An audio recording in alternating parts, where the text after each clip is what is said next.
Hi guys, welcome to this short video about the Betaine HCL and why this is maybe not working for you. So we find a lot of really good success stories about people who had problems with the stomach, like all these GERD issues, reflux issues and so on, and a lot of people are taking this and they say that's insane, that works really great, it's cheap and whatsoever, so easy to take and a good solution, and a lot of people are still struggling with that. So I'm going to tell you what you have to do maybe to change to make this work.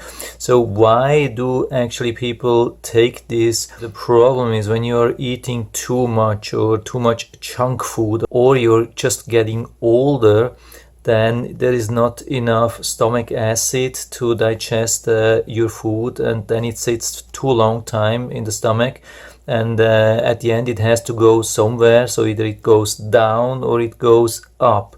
When it goes down, it's good.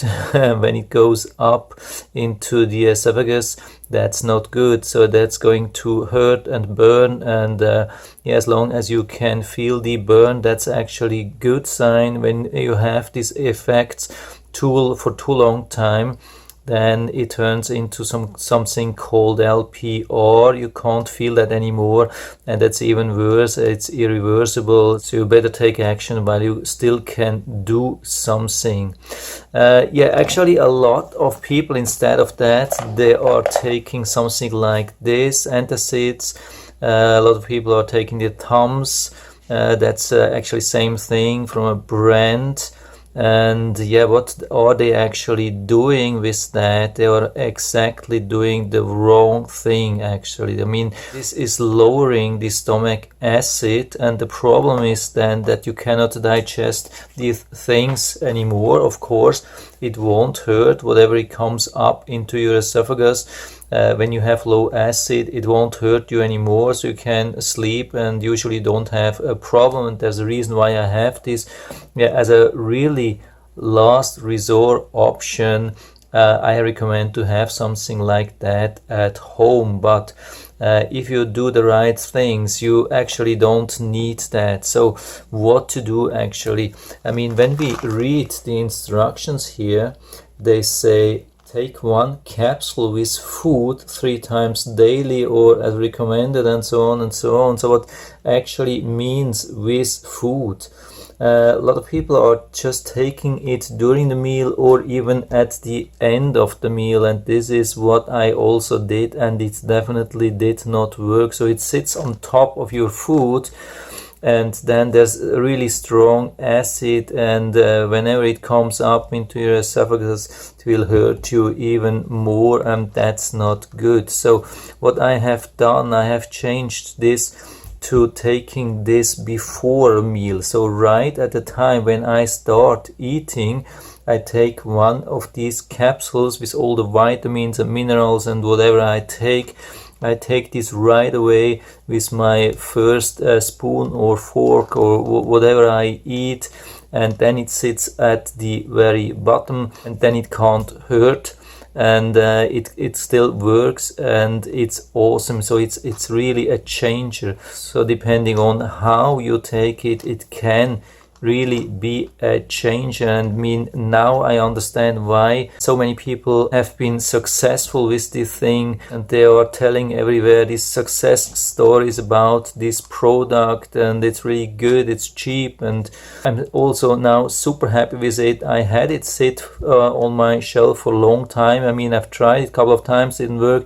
I put it back on my shelf. I didn't do anything with that, and now I tried again and I used it differently, and now it works perfectly. So I can highly recommend to use that. But of course, as a last resort option, I recommend to have something like that as well. But there's also something in the middle. I mean, what I have found, this is absolutely insane. That's probiotics, 100 billion CFU. That's not only 100 billion CFU per 2 capsule or 4 capsule or 5 capsule or something like that, which other manufacturers are having listed. No, this is 100 billion CFU per one capsule, and it's not even expensive when you compare this to other brands.